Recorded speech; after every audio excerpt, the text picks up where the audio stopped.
Good morning. This is Paura. And for those of you who are not up on your Maori, that is my name in Maori, which is Paul. So today I want to share with you some really great ideas that I received as a result of my inquiry as to how do I improve my life? How do I step my life up? At Spiritual Solutions, we are here to show you that there is a spiritual solution for every problem that we have. And what I'm going to do is I'm going to share with you some of my problems, the exposure, so that when something like this similar real life stuff happens to you, that you will have some tools and some ideas to help you through whatever it is that's going on with you. So today I want to talk about some stuff that was happening with me. I felt like I was being kind of cranky and kind of anxiety laden.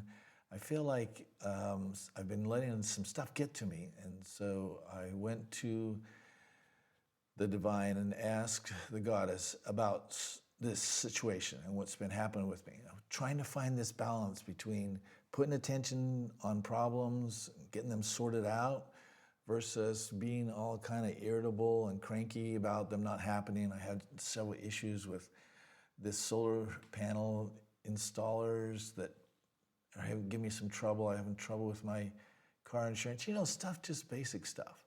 And so I'm looking for some help, and I'm going to share with you the help that came to me.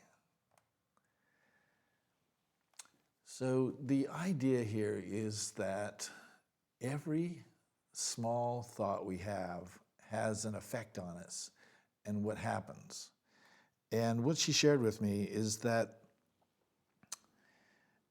each small thought is important because it basically shifts our future and what happens to us. And the question we have in terms of analyzing our thoughts and what we choose to think about is, does it contribute to the solution? And what we're working on here is more solutions. Does it postpone the solution? Does it stretch it out? Does it procrastinate? Or does it make the problem worse? This is a very interesting analysis of our thoughts. And what we can do is we can look at our thoughts and see exactly what outcomes it produces. This is the idea, is that we can choose our thoughts actively, and if a thought is not producing the kind of results we're looking for, if it's not contributing, then why are we thinking about that? How is that helping or distracting from our life? So this is what she shared with me, and I think it's illustrative to look at these ideas. You have many options. One concept is really interesting. You think about it in this moment, how many options you have to think about, look at. And they are there for you all at the same time. Like they're pounded on us. But they're there all the time. And sometimes we feel like we are stuck or we only have certain options, but all the options are available to us right now. Each small thought helps to contribute to your problem getting worse or your life improving. So when you look at thoughts, I think it's very important to see just exactly what it's producing. And if it's not producing what you want, then change the thought. It is either a combination of solutions, which is a great idea, or a cascade of escalation of the problems you perceive. I'm a life coach and have been doing this for a lot of years. And what I see is that people think and act in a certain way that increases the probability of more problems. And the problems just kind of keep rolling and rolling and rolling, kind of like this cascade. You can look at each discrete thought as either contributing to the solutions or a way of postponing the problem and making it worse. When you look at it this way, you see that the thoughts that you choose are very key to what transpires and the path your life takes. Your nervousness is often a result of worrying about outcomes that you say are important to you and what you assess is important to address. Nice rhyme there. This is a very key point here, is that we have choices as to what it is that we put attention towards, right?